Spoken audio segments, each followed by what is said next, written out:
Hello guys, welcome back on the lecture series of 12th class economics. We were discussing the unit 5 which is the balance of payment, and here we will discuss the part 3 of the unit 5 in which we will be discussing these four topics. The first is the current and capital account, and the second is the official reserve account.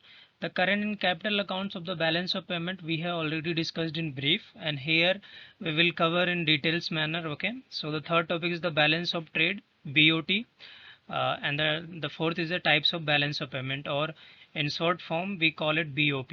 Okay, so let's move with the first topic, which is the current and capital account. So as we know, we prepared two accounts under the balance of payment. The first account is the current account and the second one is the capital account. So here we are discussing about the current account. So the current account on the balance of payment measures the inflow and outflow of the goods and services. तो goods and services का अगर inflow और outflow हुआ है तो inflow, और ये monetary terms में है, ये हमेशा याद रखना, ये इसमें हम मॉनेटरी टर्म्स की बात कर रहे हैं, यानी कि फॉरेन करेंसी की बात कर रहे हैं, क्योंकि जब हम दूसरे देश से कुछ ट्रांजेक्शन्स करते हैं तो फॉरेन करेंसीज में करना पड़ता है। ठीक है, तो ये जो इनफ्लो और आउटफ्लो हुआ है ये फॉरेन करेंसी से रिलेटेड है, यानी कि यहाँ पैसा आया है, इनफ्लो हुआ है, और आउटफ्लो का मतलब यहाँ पैसा गया है। ओके, तो अब बताओ पैसा कब आएगा? जब हम एक्सपोर्ट करेंगे, यानी कि जब सामान बाहर देश को बेचेंगे तो हमें पैसा मिलेगा। तो एक्सपोर्ट जो है वो, तो एक्सपोर्ट क्या करता है? करेंसी को इनफ्लो करता है। ठीक है, और इम्पोर्ट जो है वो क्या करता है? इम्पोर्ट में हम पेमेंट करते हैं और हमें गुड्स मिलता है, तो ये क्या करता है? आउटफ्लो होता है। ठीक है, of goods and services and the investment incomes and the transfer payments.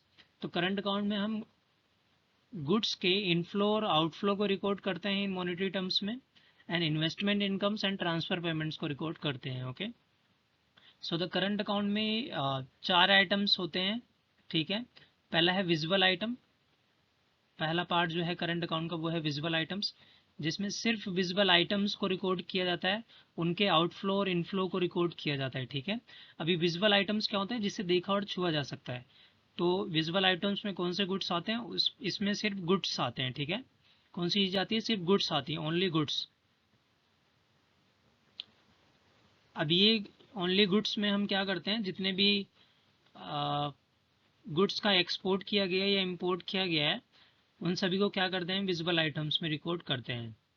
Okay, और हम अगर देखें कि एक्चुअल में कितना पैसा जो है हमें रिसीव हुआ है, तो हम कैसे निकालते हैं? एक्सपोर्ट को अगर इंपोर्ट से माइनस कर देंगे तो एक्चुअल में पता चल जाएगा कि विजुअल आइटम्स में कितना, विजुअल आइटम से कितना पैसा हमें रिसीव हुआ है। ठीक है, तो इस टर्म्स को हम बैलेंस ऑफ ट्रेड भी बोलते हैं, balance of trade. Okay, so the balance of trade, short form में हम इसे BOT भी लिखते हैं।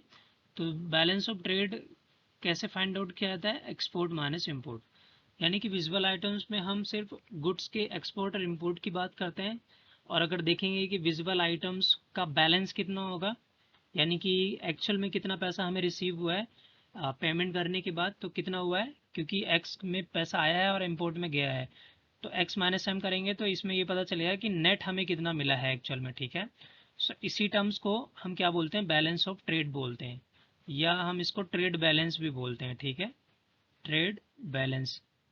और एक और नाम है, अगर आप बोलना चाहो तो आप इसको नेट एक्सपोर्ट भी बोल सकते हो, नेट एक्सपोर्ट।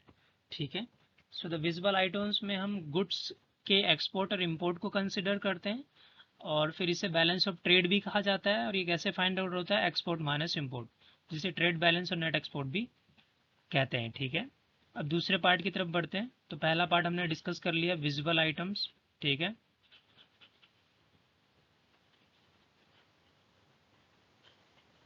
अब बात करते हैं हम दूसरा जो पार्ट है, बी। तो हमने डिस्कस किया यहाँ पर विजुअल आइटम,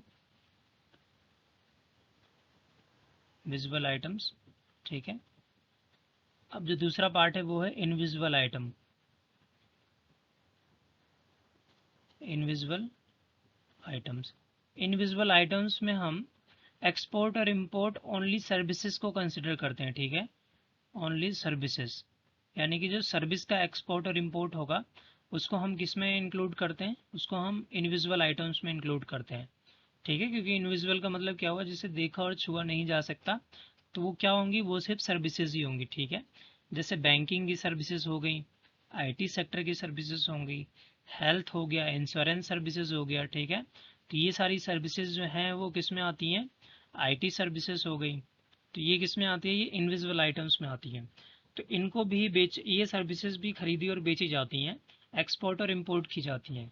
तो इनका भी अगर हम नेट निकालने की कोशिश करें कि नेट सर्विसेज कितनी हुई हैं, तो ये भी कैसे निकलेगा, एक्सपोर्ट माइनस इंपोर्ट, ठीक है। अब अगर हम तीसरे पार्ट्स की बात करते हैं तो इसमें आता है यूनिलेटरल ट्रांसफ़र, यूनिलेटरल ट्रांसफर्स।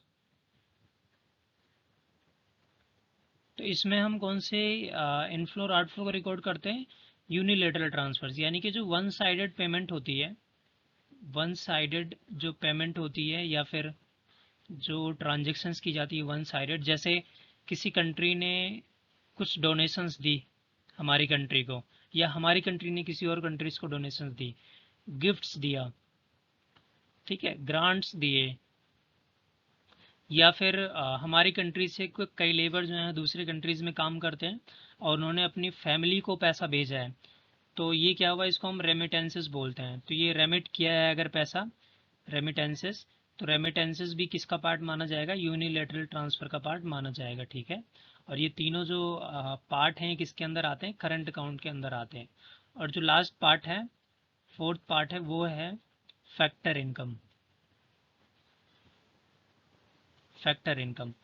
तो अगर आपने या गवर्नमेंट, प्राइवेट सेक्टर या पब्लिक सेक्टर ने अगर किसी फॉरेन सेक्टर में इन्वेस्टमेंट कर रखा है तो उसके बदले हमें पता है कि डिविडेंड मिलेगा, है ना, किसी अगर मार्केट में, शेयर मार्केट में, तो डिविडेंड मिलेगा। या फिर अगर कहीं प्राइवेट प्रॉपर्टी है किसी की दूसरे कंट्रीज़ में, तो उससे अगर रेंटल इनकम आ रही है तो वो रेंटल इनकम जो है इसका पार्ट माना जाता है। आपकी कोई कंपनीज चल रही है वहाँ पर, तो उससे जो प्रॉफिट अर्न हो रहा है वो आता है। तो ये सारी चीज़ें जो हैं वो फैक्टर इनकम का पार्ट होती हैं। और ये किसके अंदर आता है, करंट अकाउंट के अंदर आता है।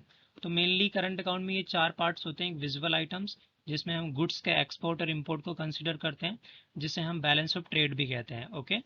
दूसरा पार्ट है इनविजिबल आइटम्स, जिसमें हम ओनली सर्विसेज के एक्सपोर्ट और इंपोर्ट को कंसिडर करते हैं, ठीक है। और तीसरा है यूनिलेटरल ट्रांसफर, जिसमें हम जो सर्विसेज होती हैं और जो वन साइडेड पेमेंट्स होती हैं उसको कंसिडर करते हैं, जैसे डोनेशंस हो गए, गिफ्ट्स एंड ग्रांट्स हो गए, रेमिटेंसेज हो गए, ठीक है। And the fourth and last part of the current account is the factor income. So the factor income includes the dividend, rental income, the profits. और अगर आपने कहीं लोन दे रखा है या दे रखा है तो एक तरीके से आपको इंटरेस्ट इनकम भी जनरेट होगी। तो ये भी किसका पार्ट है, फैक्टर इनकम का पार्ट है। तो ये सारे आइटम्स जो हैं किस में इंक्लूड किए जाते हैं, करंट अकाउंट में इंक्लूड किए जाते हैं, ठीक है। और हमें पता है कि इन चारों आइटम्स में या तो पैसा आएगा या पैसा जाएगा, ओके। या तो पैसा आया है यानी कि इनफ्लो होगा, या पैसा गया है यानी कि आउटफ्लो होगा, ओके। सो अगर हम बात करें,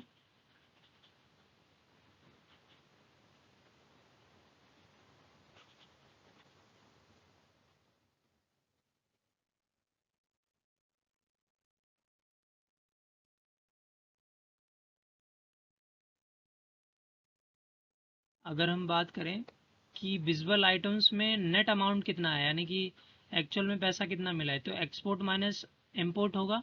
और ये हम किसके एक्सपोर्ट इंपोर्ट की बात कर रहे हैं, ओनली गुड्स की, ठीक है। यहाँ पर भी इनविजिबल आइटम्स में अगर हमें नेट अमाउंट निकालना है कि एक्चुअल में कितना इनविजिबल आइटम्स में पैसा मिला है, तो ये भी किसका होगा, एक्सपोर्ट और इंपोर्ट करेंगे, ठीक है। हम यहाँ किसको कंसिडर करेंगे, ओनली सर्विसेज को कंसिडर करते हैं, ठीक है। यूनिलेटरल ट्रांसफर में भी नेट कैसे निकलेगा कि एक्चुअल में कितने गिफ्ट्स एंड ग्रांट्स हमें मिले हैं, यानी कि इनफ्लो हुआ है कितने का, और माइनस में हमने कितने को गिफ्ट्स एंड ग्रांट्स और डोनेशंस दी हैं, यानी कि आउटफ्लो कितने का हुआ है। तो एक्चुअल में हमें कितना रिसीव हुआ है नेट अमाउंट, वो हम ऐसे निकालते हैं, ठीक है। और फैक्टर इनकम में क्या होगा कि एक्चुअल में कितना अमाउंट जो है, यानी कि नेट फैक्टर इनकम, तो हमें कितना इनकम इनफ्लो हुआ है और हमने कितनी पेमेंट जो है वो की है। तो अगर हम करंट अकाउंट के बैलेंस को निकालना चाहें, यानी करंट अकाउंट के नेट को निकालना चाहें, तो कैसे निकलेगा, करंट अकाउंट के नेट को अगर निकालना है तो करंट अकाउंट बैलेंस कैसे निकलेगा, करंट अकाउंट बैलेंस, तो जितने भी पार्ट्स हैं उन सभी के अगर नेट अमाउंट को जोड़ लिया जाए तो वो करंट अकाउंट बैलेंस होगा, ठीक है। यानी कि विजिबल आइटम्स में कितना नेट हुआ है, ठीक है, यानी कि मैं इसको बैलेंस ऑफ ट्रेड लिख देता हूँ, ठीक है, BOT जिसे शॉर्ट फॉर्म में कहते हैं, यानी कि नेट विजिबल आइटम्स हो गया। और दूसरा है ये नेट इनविजिबल आइटम्स, तो मैं नेट इनविजिबल आइटम लिख देता हूँ, ठीक है। प्लस में नेट यूनिलेटरल ट्रांसफर्स कितने हुए, ये नेट यूनिलेटरल ट्रांसफर्स, ठीक है। और प्लस में नेट फैक्टर इनकम कितनी हुई है, ये लिख देता हूँ। तो अगर इन सभी के नेट को जोड़ लिया जाता है तो वो हमारा क्या बनता है, करंट अकाउंट बैलेंस होता है, ठीक है, या बैलेंस ऑफ करंट अकाउंट होता है। तो आई होप आपको करंट अकाउंट समझ में आया होगा। सो एक एग्जांपल लेते हैं, फिर आपको क्लियर हो जाएगा।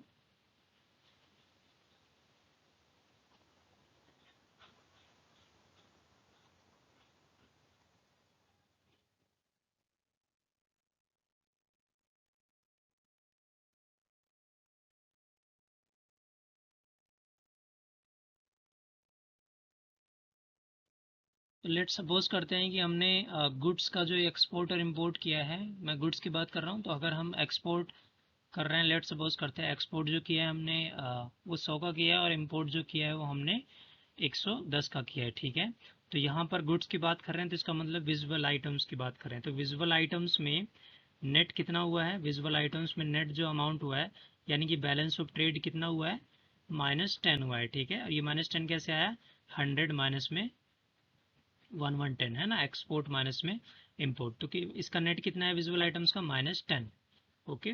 अगर हम इनविजिबल आइटम्स की बात करें तो लेट सपोज करते हैं कि वहाँ पर भी एक्सपोर्ट और इंपोर्ट जो है ये 50 है, और ये फिर कितना है, 40 है, तो एक्चुअल में कितना है, 10 है। उसके बाद फिर हम यूनिलेटरल ट्रांसफ़र की अगर बात करें, तो यूनिलेटरल ट्रांसफ़र में भी इनफ्लो और आउटफ्लो हुआ है। लेट सपोज करते हैं इनफ्लो जो है 90 का होता है, और ये 50 का हुआ है, तो ये कितना हुआ है, नेट 40 का। और जो हमारी ट्रांसफ़र इनकम है, फैक्टर इनकम है, तो फैक्टर इनकम में लेट सपोज करते हैं 100 की हमें इनकम जनरेट हुई, और हमने 110 का जो है पेमेंट की है, तो एक्चुअल में -10 है। तो करंट अकाउंट बैलेंस कितना निकलेगा इन सभी के नेट को अगर हम जोड़ देंगे तो ये कितना है, -10 है, प्लस में 10 है, प्लस में 40 है, और प्लस में -10 है। तो ये कट जाएगा, और आंसर कितना आएगा, 30। तो इसका मतलब 30 जो है वो क्या है, करंट अकाउंट का बैलेंस है। अब नेक्स्ट स्लाइड में चलते हैं। इसमें हम कैपिटल अकाउंट के बारे में डिस्कस करेंगे। ये दूसरा अकाउंट हम प्रिपेयर करते हैं बैलेंस ऑफ पेमेंट के अंदर, ठीक है। So the capital account refers to the account which records the inflow and outflow of the funds which affects the nation's assets and liability. तो कैपिटल अकाउंट में हम वो ट्रांजेक्शन्स रिकॉर्ड करते हैं, या फिर वो इनफ्लो और आउटफ्लो रिकॉर्ड करते हैं जो किसी नेशंस की एसेट्स एंड लायबिलिटी को अफेक्ट करते हैं, ठीक है। और करंट अकाउंट में ऐसा नहीं होता, वहाँ असेट्स एंड लायबिलिटी इम्पैक्ट नहीं होती है, कैपिटल अकाउंट में इम्पैक्ट होती है। सो इसमें हम कौन कौन सी चीज़ें रिकॉर्ड करते हैं, इसमें हम बोरोइंग रिकॉर्ड करते हैं।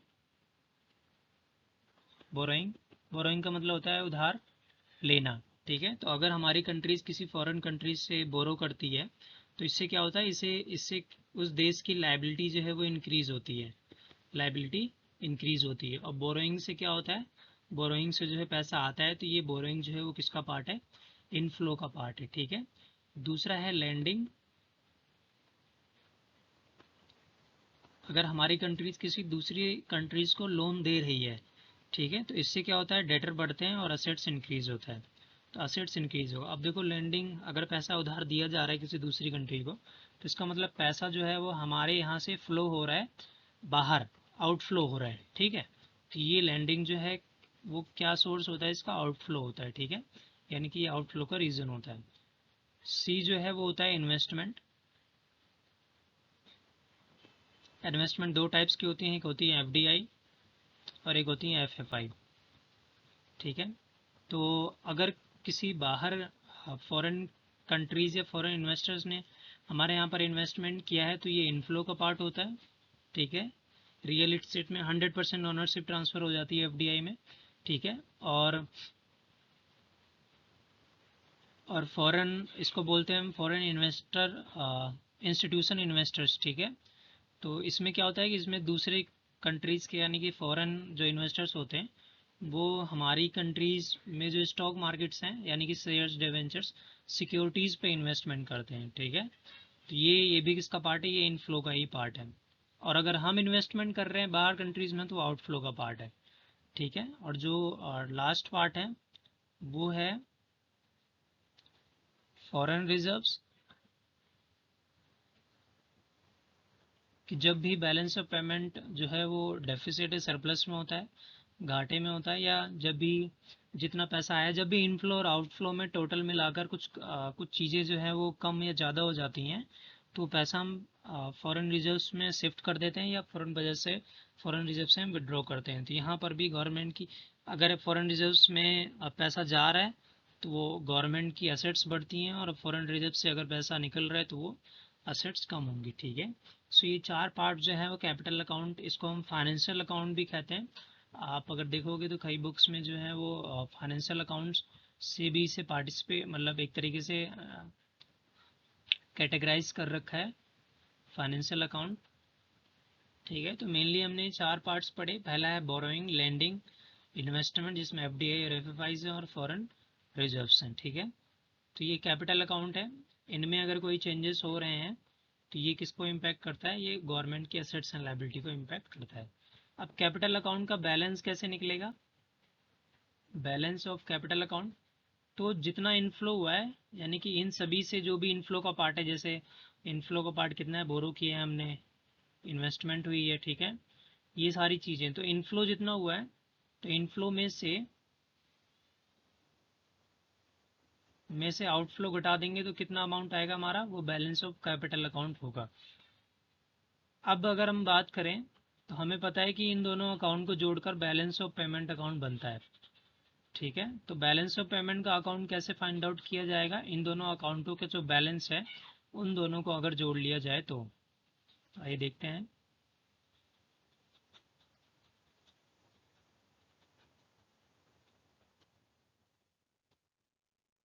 तो हमें पता है कि बैलेंस ऑफ पेमेंट जो है ये एक तो करंट अकाउंट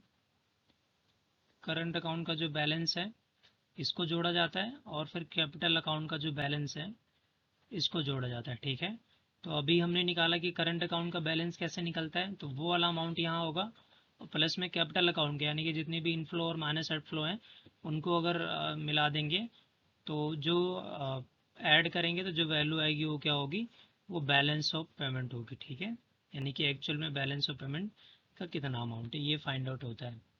आइए आगे बढ़ते हैं। तो इसमें हम ऑफिशियल रिजर्व अकाउंट पढ़ेंगे।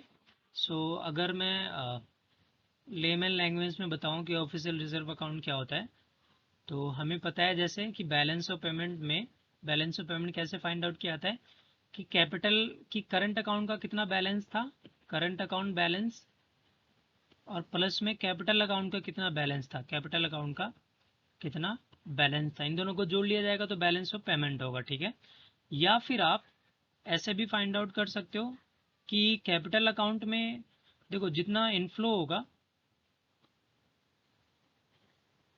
कैपिटल अकाउंट में जितना, कैपिटल और करंट अकाउंट में जितना इनफ्लो होगा उसको एक तरफ लिख लो, और माइनस में कैपिटल और करंट अकाउंट में जितना आउटफ्लो होगा उसको लिख लो। ठीक है, तो अगर ये जब इनफ्लो मान लेते हैं, देखो अगर ये आपस में बराबर है तो बैलेंस ऑफ पेमेंट क्या होगा, जीरो होगा। ठीक है, पर अगर ये आपस में बराबर नहीं है, लेट सपोज करते हैं कि इनफ्लो जो है वो ग्रेटर देन है, इनफ्लो जो है वो ज़्यादा है आउटफ्लो से, तो इसका मतलब बीओपी जो होगा किस में होगा, वो पॉजिटिव में होगा।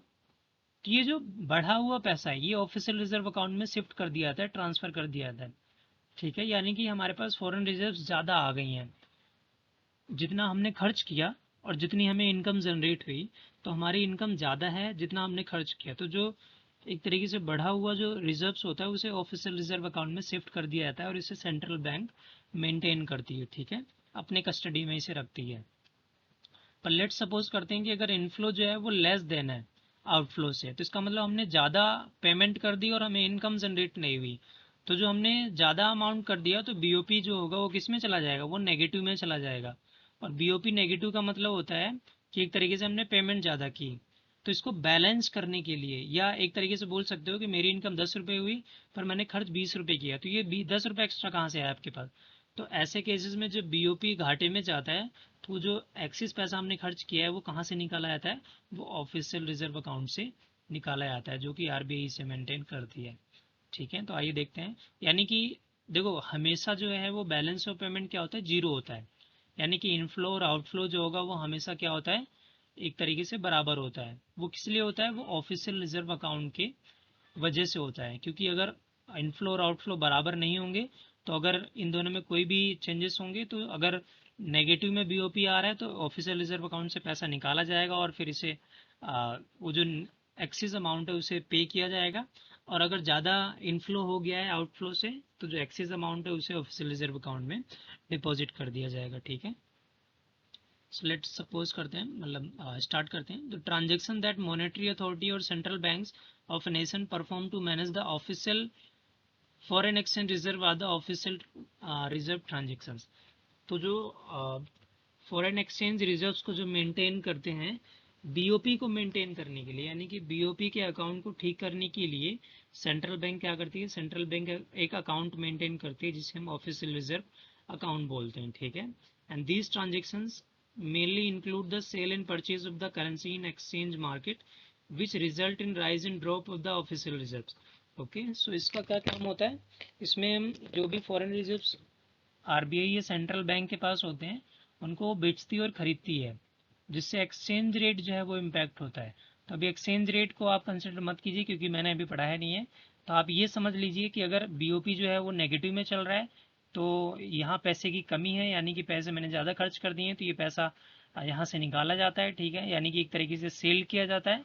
और अगर बीओपी जो है हमारा सरप्लस में है तो ये पैसा जो है ऑफिशियल रिजर्व अकाउंट में डाला जाता है, यानी कि बाय किया जाता है। So the official reserve of a country usually includes the gold, foreign currencies, SDR.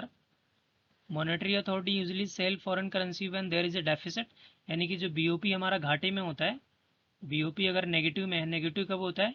जो हमारा इनफ्लो जो होता है वो लेस देन होता है आउटफ्लो से, तो हमें फॉरेन रिजर्व्स की ज़रूरत पड़ती है।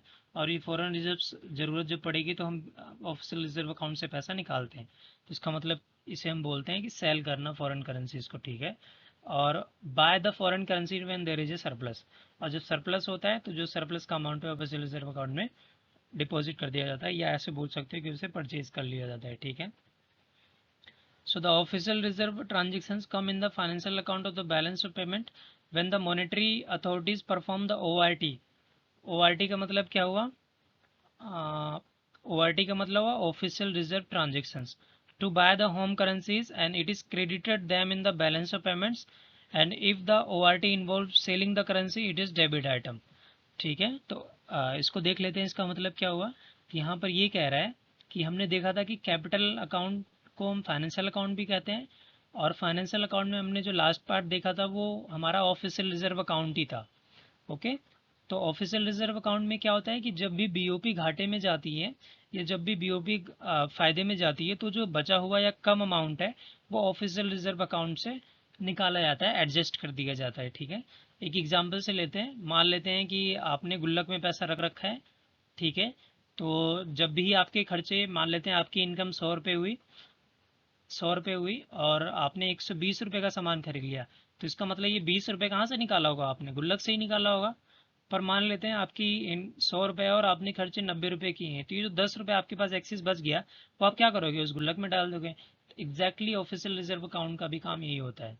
ओके, यहाँ पर जब बैलेंस ऑफ जो पेमेंट है अगर वो पॉजिटिव में है, इसका मतलब हमारे पास पैसा बच रहा है ना, तो हम इसको क्या करते हैं? इसको डिपॉजिट कर देते हैं, यानी कि इसको हम बोलते हैं परचेज करना फॉरेन करेंसीज को, परचेज करना। अब देखो ये बीओपी जब पॉजिटिव में होता है, सरप्लस अकाउंट में होता है, तो हम क्या करते हैं? परचेज कर देते। तो पैसा क्या हो रहा है? इस ऑफिशियल रिजर्व अकाउंट में ऐड हो रहा है, प्लस हो रहा है, इसीलिए हम इसे क्रेडिट अकाउंट, क्रेडिट साइड या क्रेडिट से हम इसे डिनोट करते हैं, क्रेडिट आइटम। ठीक है, या क्रेडिट ट्रांजेक्शन्स बोलते हैं इसे हम। और अगर बीओपी जो है हमारा बैलेंस ऑफ पेमेंट नेगेटिव में जा रहा है तो इसका मतलब हमें फंड की ज़रूरत है, तो हम क्या करते हैं? ऑफिशियल रिजर्व अकाउंट से पैसा निकालते हैं। तो इसको हम बोलते हैं सेल करना फॉरेन करेंसीज को। ठीक है, और सेल करने से क्या होगा? पैसा निकल रहा है ना, तो हम क्या बोलते हैं कि ये डेबिट ट्रांजेक्शन है, डेबिट ट्रांजेक्शन है। तो ये इस पॉइंट में यही कहा गया है। So the primary purpose of the official reserve transaction to assist the monetary authorities in managing the deficit and surplus in the BOP, है ना, यानी कि बीओपी के घाटे को अगर नेगेटिव में है और उसके फायदे को अगर पॉजिटिव में है, इसको मेंटेन किया जाता है। किससे? ऑफिशियल रिजर्व अकाउंट से मेंटेन किया जाता है। So we can say that the such transaction work as an accommodating item in the BOP। तो ये जो ऑफिशियल रिजर्व अकाउंट में जो ट्रांजेक्शन्स की जाती है ये एक्चुअल में ऑटोमेटिकली नहीं होती, ये जानबूझकर की जाती हैं कि गवर्नमेंट द्वारा की जाती हैं। कब की जाती हैं? जब बैलेंस ऑफ पेमेंट जो है वो इक्विलिब्रियम ना होकर डिसइक्विलिब्रियम हो जाता है।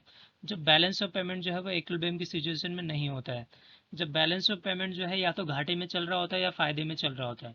अगर घाटे में चल रहा है तो ऑफिशियल रिजर्व अकाउंट से पैसा निकाल कर उस घाटे को भरा जाता है, और अगर फायदे में चल रहा है तो जो फायदा वाला अमाउंट है उससे दोबारा ऑफिशियल रिजर्व अकाउंट में डिपॉजिट कर दिया जाता है। और जब ऑफिशियल रिजर्व अकाउंट में डिपॉजिट किया जाएगा तो ऑफिशियल रिजर्व का अकाउंट क्या होगा?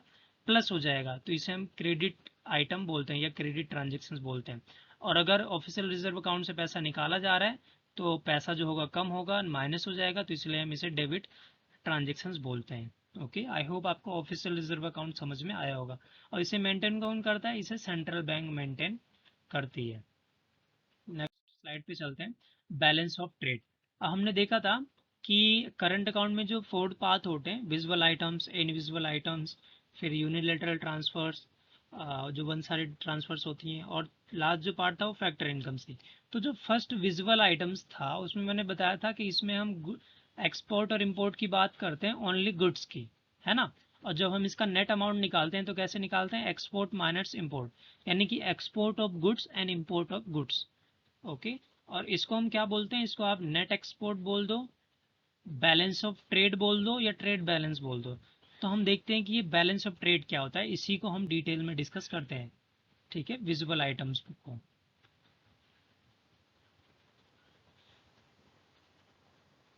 Okay, so let's start.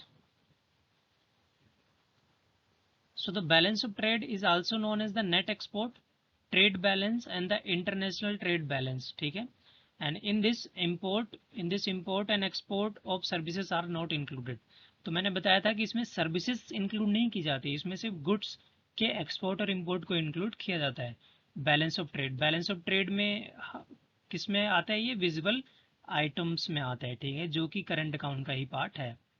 तब बैलेंस ऑफ ट्रेड कैसे निकाला जाता है? एक्सपोर्ट ऑफ गुड्स माइनस में इंपोर्ट ऑफ गुड्स। अब पॉजिटिव बैलेंस अकर, अब ये बैलेंस ऑफ ट्रेड पॉजिटिव कैसे होगा? जब एक्सपोर्ट ज़्यादा होगा इंपोर्ट का, है ना।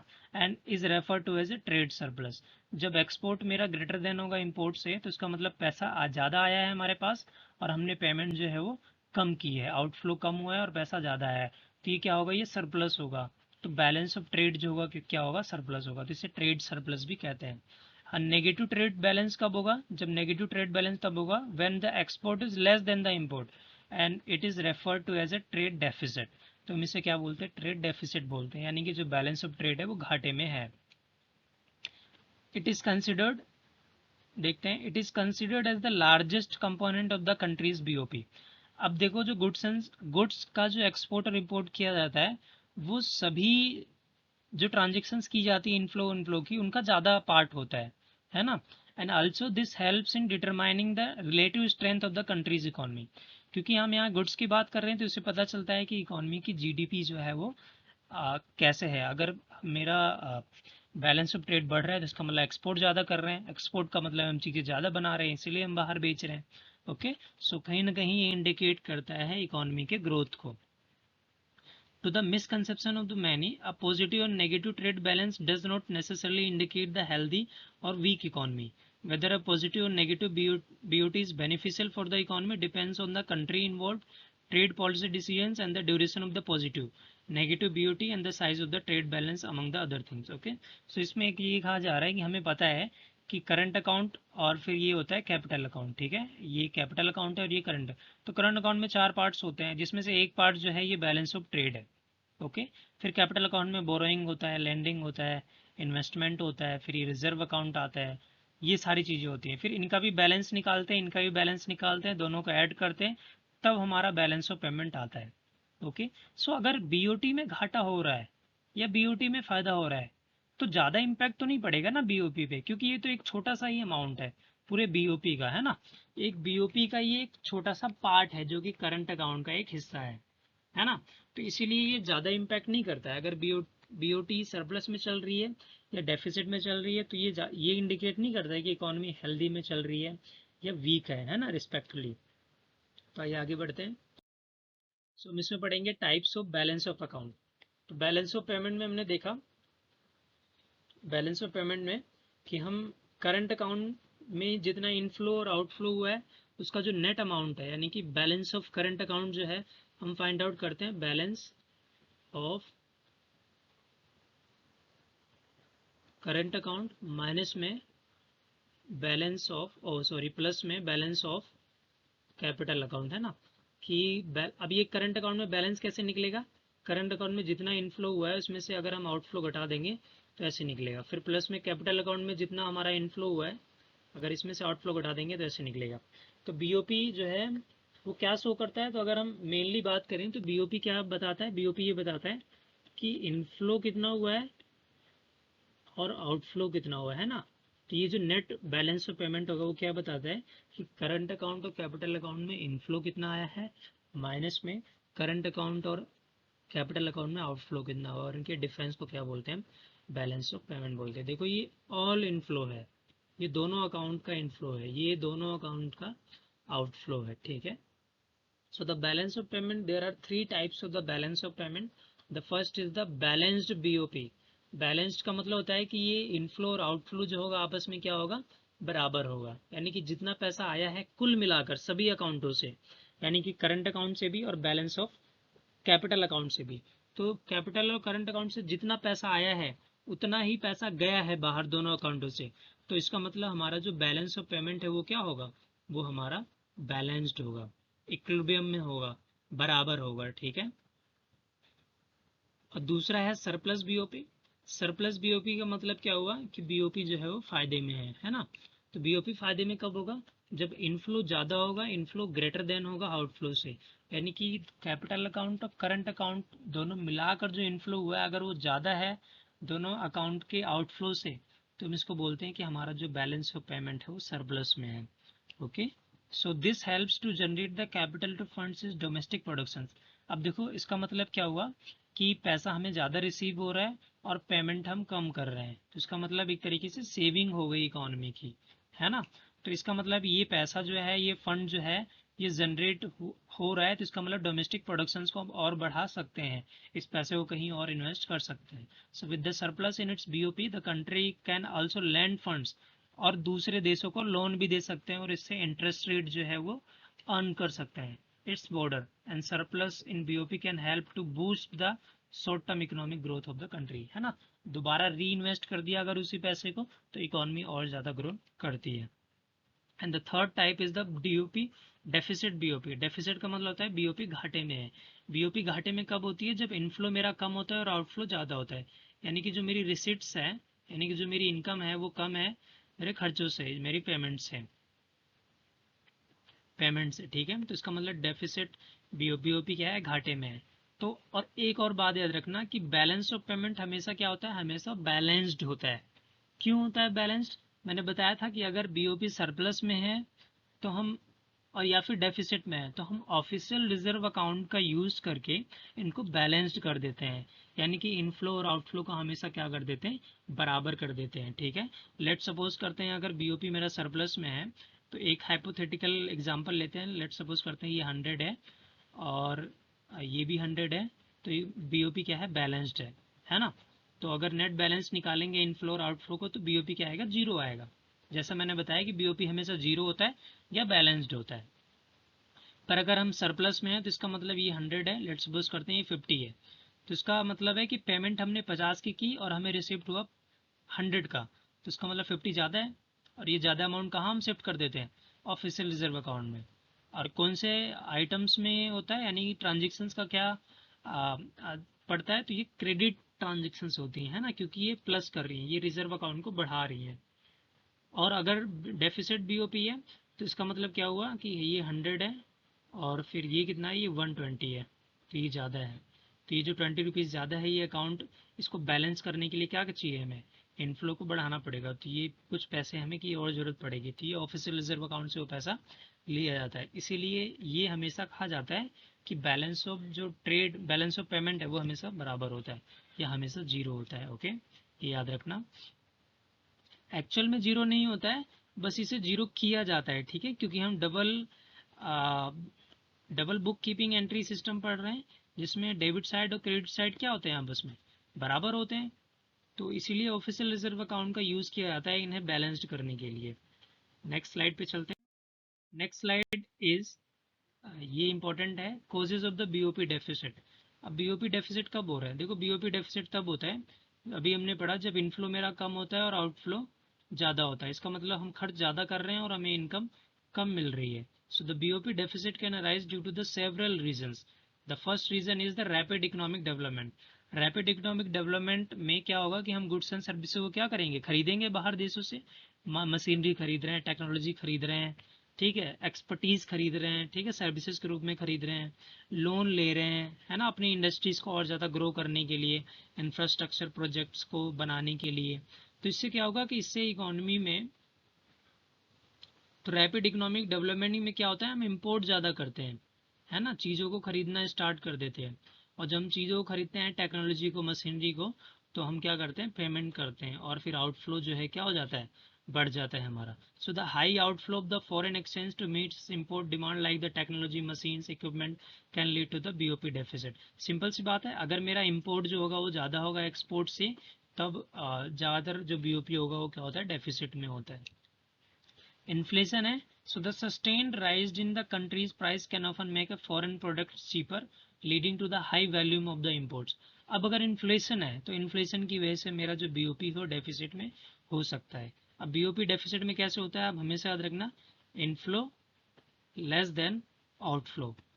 अब हमें पता है कि अगर इन्फ्लेशन की सिचुएशन चल रही है इकोनॉमी में, तो इसका मतलब क्या होगा कि यहाँ के प्राइसेस हाई हैं, तो आप क्या चाहोगे, आप अगर दूसरे देशों से कंपेयर करोगे, तो आप दूसरे देशों से कंपेयर करोगे तो वहाँ की इन्फ्लेशन तो उतनी ही है, पर हमारे कंट्रीज़ में इन्फ्लेशन बढ़ रही है। इसका मतलब क्या हुआ कि बाहर देशों के प्रोडक्ट जो हैं सस्ते में हैं, तो आप अपने कंट्रीज़ के प्रोडक्ट ना खरीद कर, जो कि महंगे हैं, दूसरे देशों के कंट्रीज़ खरीदना स्टार्ट कर दोगे, जिसे हम क्या बोलते हैं, इम्पोर्ट बोलते हैं। फिर इम्पोर्ट क्या होगा, बढ़ जाएगा, तो जो इम्पोर्ट जो है वो इंक्रीज़ होगा इन्फ्लेशन की वजह से। और इम्पोर्ट में हम क्या करते हैं, इम्पोर्ट में पेमेंट ही तो करते हैं, गुड्स हमें मिलता है और उसका पेमेंट करते हैं, यानी कि यहाँ क्या हो रहा है, आउटफ्लो हो रहा है हमारी करेंसीज का। तो क्या होगा, आउटफ्लो बढ़ जाता है, और जिसकी वजह से क्या होता है, बैलेंस ऑफ पेमेंट जो है डेफिसिट में जाता है। And the third point is the political disturbance. The political disturbance also lead to the BOP deficit. Let's see how. So the political unstable tax structure, change in government, etc. can lead to the loss in foreign investment and give a BOP deficit. Apart from these factors like population explosion, change in the preference and taste of the general population, etc. can also contribute to the balance of payment of the country. तो ये भी balance of जो payment है वो भी deficit का reason बनती है। तो इस स्लाइड में या इस लेक्चर में हमने कैपिटल अकाउंट पढ़ा, करंट अकाउंट पढ़ा, तो हमने करंट अकाउंट पढ़ा और इसके पार्ट्स पढ़े, कैपिटल अकाउंट पढ़ा उसके पार्ट्स पढ़े, और हमने देखा इनके बैलेंस को कैसे फाइंड आउट किया जाता है और बीओपी को कैसे फाइंड आउट किया जाता है, और बीओपी में अगर कुछ घाटा होता है, कुछ फ़ायदा होता है, तो कैसे ऑफिशियल रिजर्व अकाउंट से इसे सॉल्व किया जाता है। और ये हमेशा याद रखना कि बैलेंस ऑफ पेमेंट का अकाउंट जो है हमेशा क्या होता है, बैलेंस्ड होता है, या फिर हमेशा जीरो होता है। रियलिटी में नहीं होता, बस ये पेपर्स में ही होता है, ठीक है, क्योंकि हम डबल एंट्री सिस्टम पढ़ रहे हैं जिसमें क्रेडिट साइड और डेबिट साइड आपस में बराबर होंगे। तो अगर बैलेंस ऑफ पेमेंट जो है वो ऊपर नीचे हो भी जाता है, तो ऑफिशियल रिजर्व अकाउंट का यूज़ करके इसे बराबर कर दिया जाता है, ठीक है। लेट सपोज करते हैं, एक बार एग्जांपल लेते हैं। तो लेट सपोज करते हैं ये इनफ्लो है और ये आउटफ्लो है। तो इनफ्लो लेट सपोज करते हैं मेरे पास 500 आया है, और ये जो आउटफ्लो है लेट सपोज करते हैं 400 है ना, आउटफ्लो कम है और इनफ्लो ज़्यादा है। तो इसका मतलब क्या होगा कि ये 100 ज़्यादा है मेरे पास, है ना, आउटफ्लो। तो इसका मतलब क्या होगा कि बीओपी जो है वो क्या है, सरप्लस में है, पॉजिटिव में है। तो ये जो 100 रुपये ज़्यादा है, ये क्या होगा, ये जो 100 रुपये ज़्यादा होगा तो हम क्या करेंगे, इस 100 रुपये में से ये जो 100 रुपये का अमाउंट है इसे हम ऑफिशियल रिजर्व अकाउंट में शिफ्ट कर देंगे।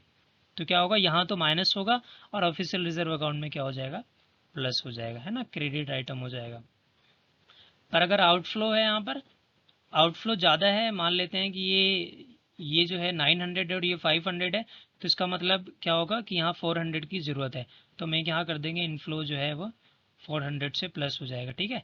और ये कहाँ से निकलेगा, वहाँ से माइनस होगा और यहाँ पर क्या हो जाएगा, प्लस हो जाएगा। आई होप आपको समझ में आया होगा। तो ये लेक्चर सीरीज़ यहीं तक है। Thank you.